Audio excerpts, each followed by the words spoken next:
still. So, obviously there's different gauges along the river, but we believe it's starting to recede today. All right, Brian Eunice for us in Paterson, New Jersey. Brian, thank you. Anita? Well, for more on how New York is recovering from the historic flooding, we'll bring in Republican Congresswoman from New York and member of the House Transportation and Infrastructure Committee, Nicole Malliotakis. She also serves on the House Foreign Affairs Committee. Congresswoman, it is a very busy time for you. It's good of you to join us this weekend. I want to ask you about the status of that flooding in New York in the wake of the storm. I know you had a chance to tour the area. What are you seeing? Sure. I met with constituents, visited many basements. We were with the governor yesterday on Staten Island touring damage as well. What I can tell you is most of the water is receded at this point. People have pumped it out of their basements. But we have a desperate need here for real sewer and water infrastructure. The reality is that the city and the state have not kept pace with population growth. And there's been more development, there's been more people, yet the sewer system is not one that can take the capacity of a storm of this magnitude. There is little drainage, and although they've made some attempts in expanding wetlands and blue belts as well as some infrastructure, it certainly is not enough that's needed. And the people pay taxes to the government for a reason. And one of those reasons is infrastructure. And so we see a mayor and a Governor Cuomo, but Governor Cuomo and Mayor de Blasio, who had spent money on all sorts of things. You know, they're giving taxpayer free tuition to illegal immigrants. They are giving them stimulus checks. The mayor has squandered billions of dollars on all sorts of programs that don't seem to help anyone, including Thrive NYC and his Renewal Schools program.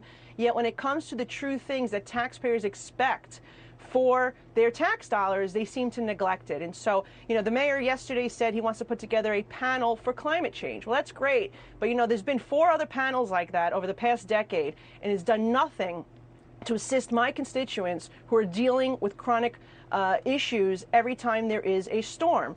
And so what I suggest the mayor do is actually put together a panel to assess the infrastructure that's needed in New York City, the sewer system that is needed to be upgraded, as well as catch basins, et cetera, flood mitigation infrastructure that could occur that would help relieve this water and provide better drainage.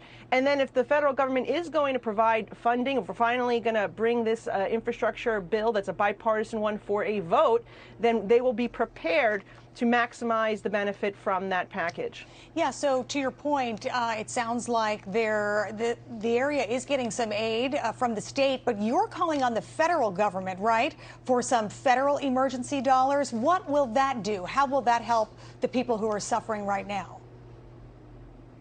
Well, right now the president has issued a disaster declaration. What we want is for him to also unlock the individual and household program, which would allow for direct assistance to individuals. People get frustrated when they see money coming from Washington and it gets stuck in red tape and bureaucracy. So he's unlocked the aid to go to the municipalities, which is needed to, for reimbursement, for recovery, and that sort. But we really need direct assistance straight to the homeowners who have paid taxes all these years and now need some assistance due to a natural disaster that they had no control over. Well, it's interesting you mentioned climate change. The very next morning after the storm, we heard Chuck Schumer, Mayor de Blasio, and others, as you mentioned, blame climate change for the ferocity of the storm. And we heard President Biden say it was an example of why Congress needed to pass his infrastructure bill when they come back to Washington. What do you think about that? Do you think it's appropriate to blame this on climate change? I mean, maybe it is, maybe it isn't.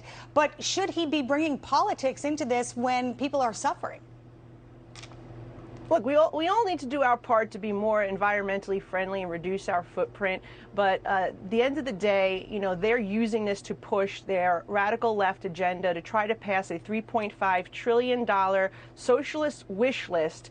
Instead, they should be calling on Nancy Pelosi to bring the actual infrastructure bill that passed already in a bipartisan fashion in the Senate for a real debate and discussion on where those infrastructure dollars are needed across the country. The reality is you will have tremendous bipartisan support if you're focusing on true infrastructure, like sewer and water infrastructure, like broadband, like roads, bridges, highways. You saw massive flooding of our roadways. And again, it's because of neglect from the city and the state over time, not keeping up with population growth and improving that infrastructure that is needed in the 21st century. That's what people pay taxes for. New York City and New York State, by the way, they spend more based on population than any other city and state in the nation.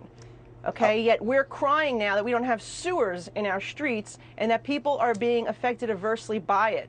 And so I really suggest that they should put the pressure on Nancy Pelosi, who, by the way, brought us back for a special session 2 weeks ago and didn't even bring up the infrastructure bill for discussion.